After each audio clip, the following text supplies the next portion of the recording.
I'm Tom Baker, this is Chasing Cars, and next to me is one of the best mid-size SUVs that money can buy here in Australia, even right at the end of its life.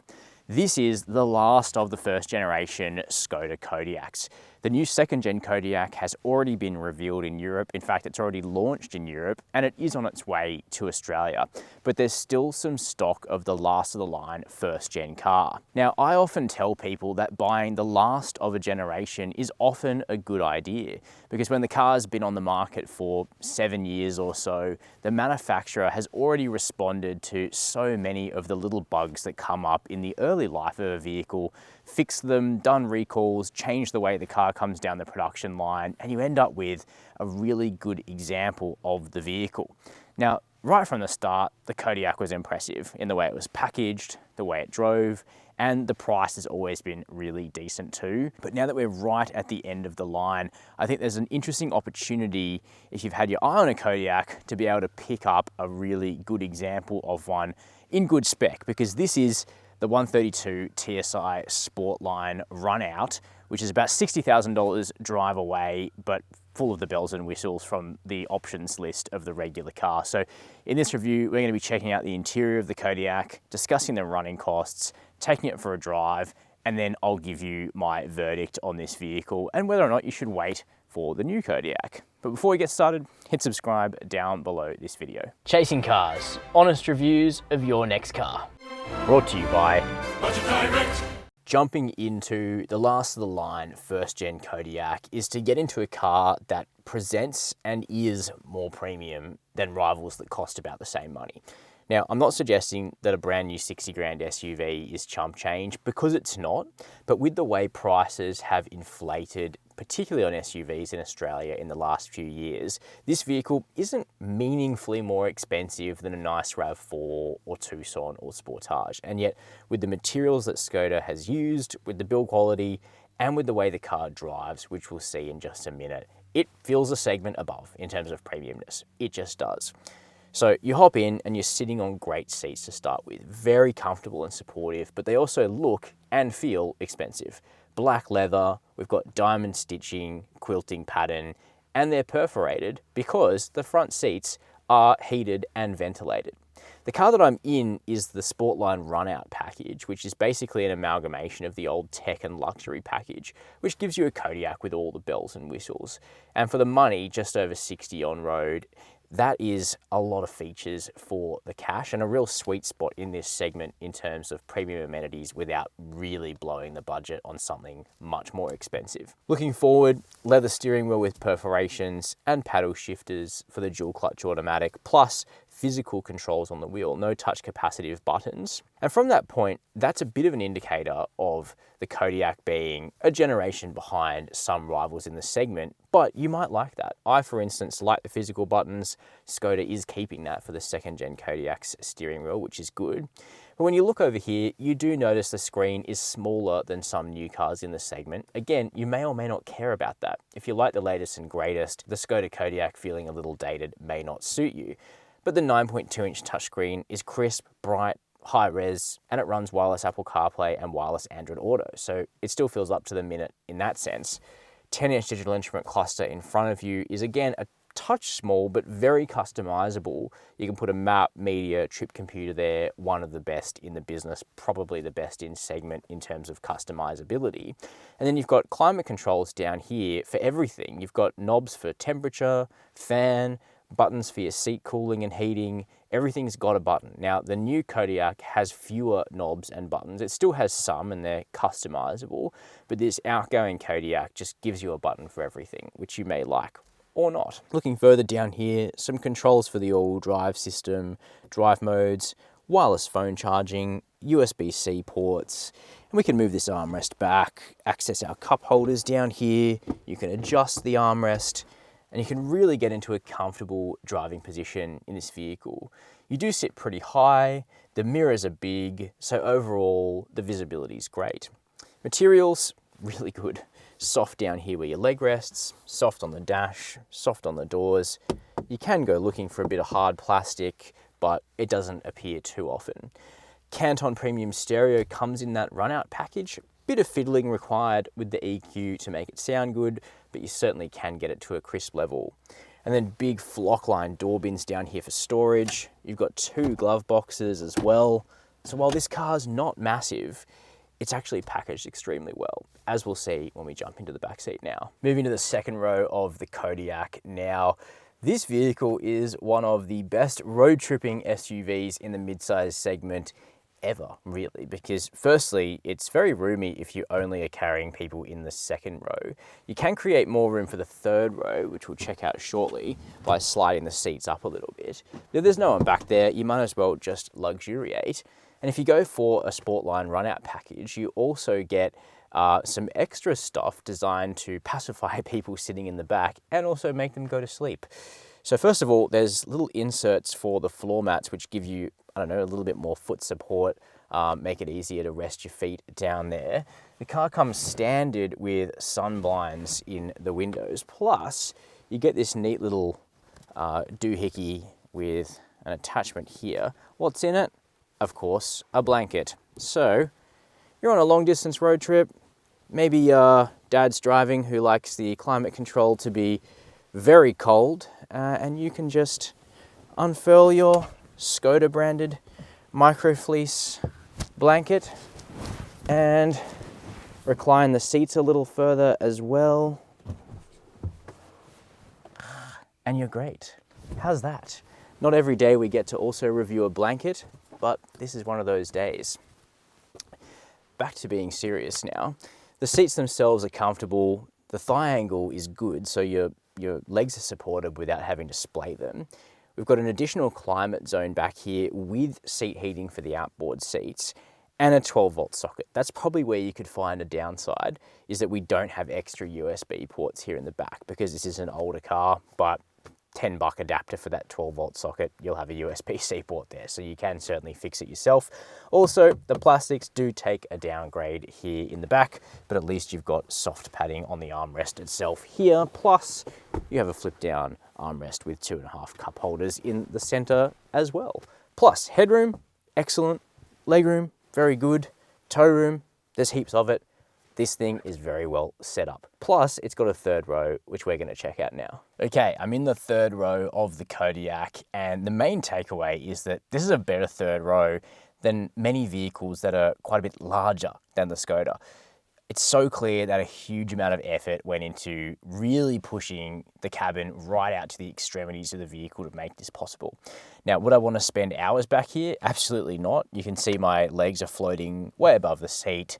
Small kids may be comfortable for extended periods, but the point is this is a flexible car that works great as a 2-row vehicle, but then if you want to chuck someone in the back just for a 20-minute run, you know, down to wherever you're having dinner or something, it's totally usable for that. Legroom, it's okay. Headroom, surprisingly good. I fit as a 6-foot adult, so your kids are going to be absolutely fine back here. They even get a cup holder, somewhere to stash their headphones or something, so, you know, it is 100% bearable, which is great. The big piece to slide out of the way, if you're getting in from the curbside, it is the large slice, meaning it was designed for left-hand drive. The small, lighter seat is on the wrong side, but it does move forward on rails, so little kids should be able to make it work. Moving behind the Kodiaq now, a word on the design. I think this is a handsome and good-looking SUV. The Sportline has cool-looking rims, black badging if you're into that sort of thing, and this one's finished in velvet red. I think it stands out and looks good. To my eye, the outgoing first-gen Kodiaq is a little bit better looking than the incoming second-gen car, which we'll put on screen here, but I actually haven't seen that vehicle in the metal, so I'm certainly open to changing my mind when the time comes. Kodiaq and 4x4 badges around the back for all Kodiaqs sold in Australia.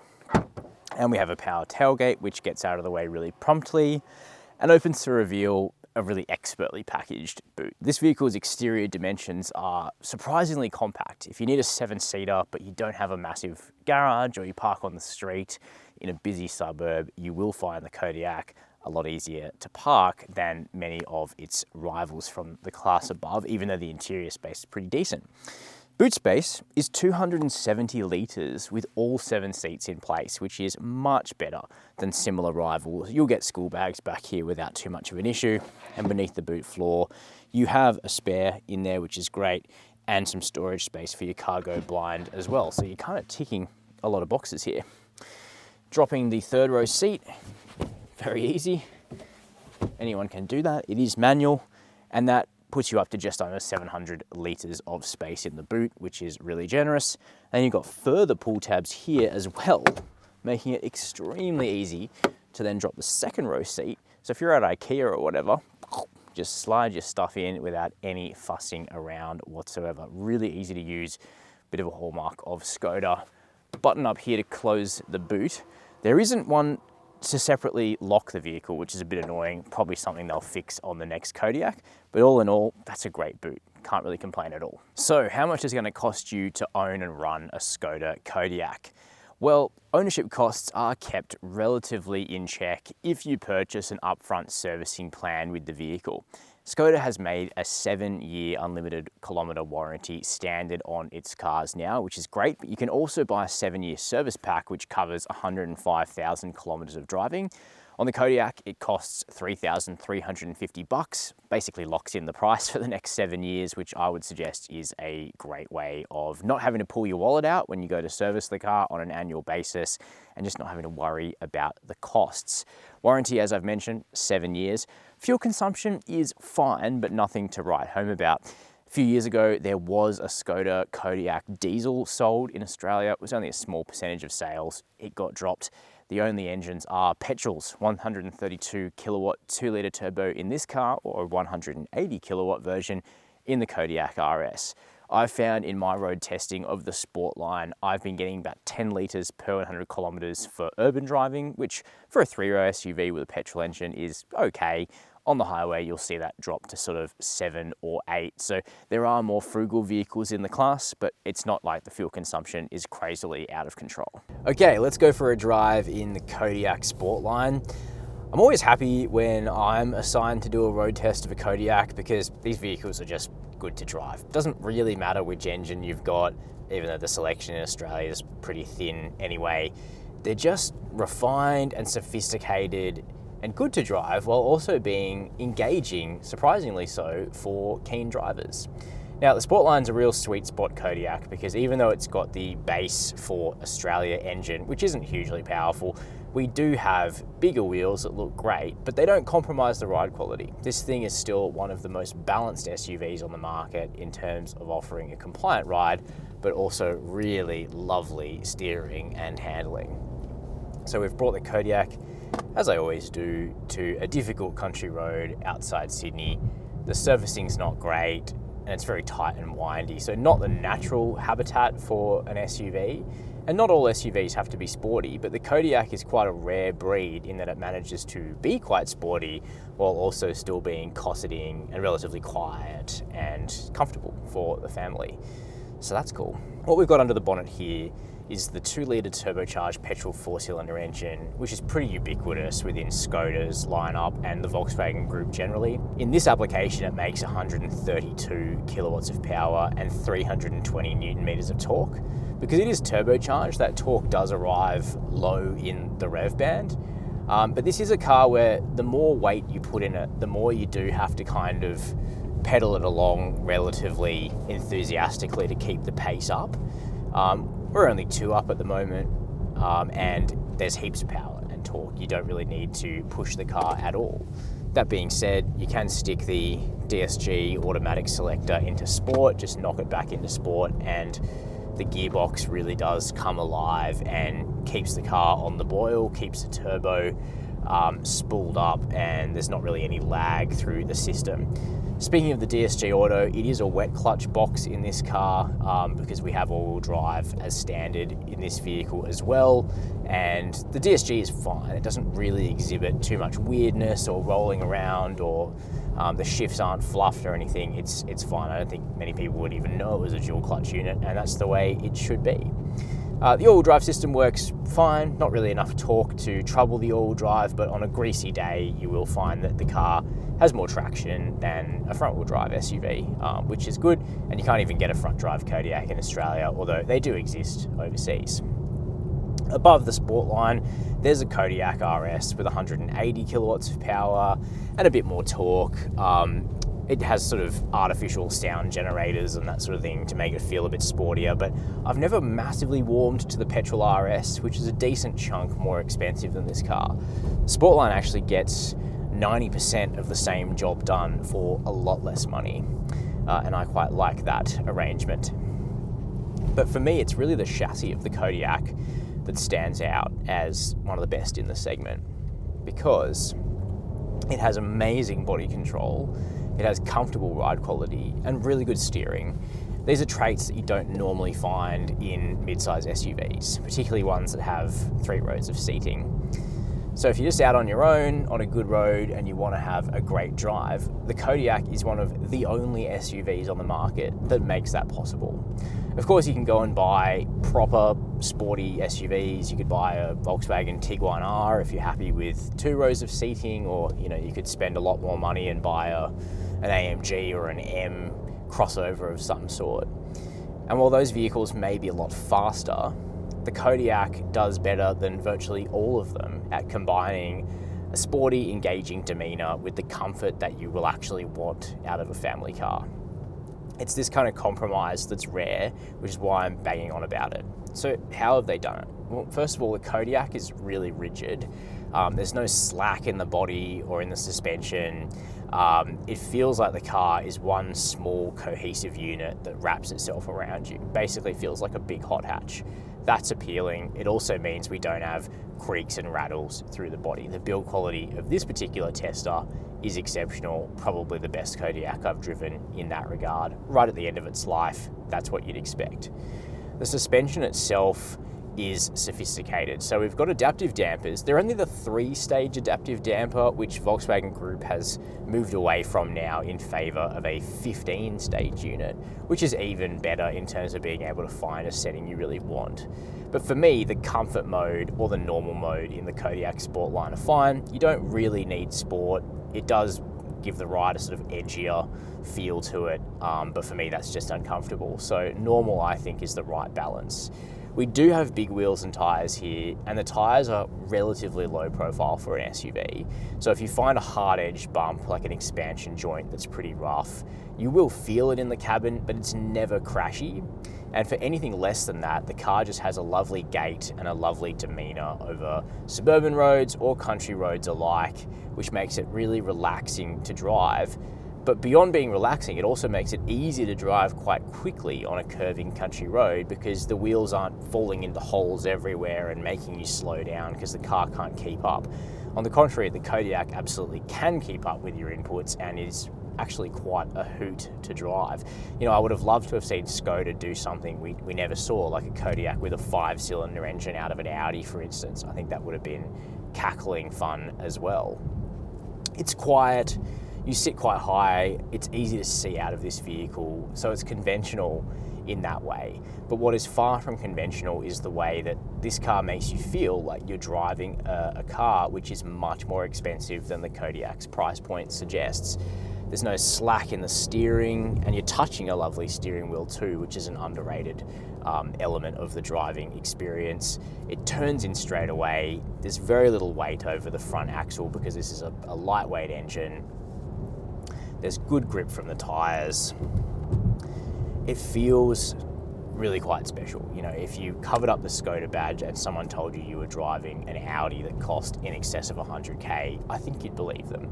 The Kodiaq is that rewarding and balanced to drive, and that is a rare finding indeed.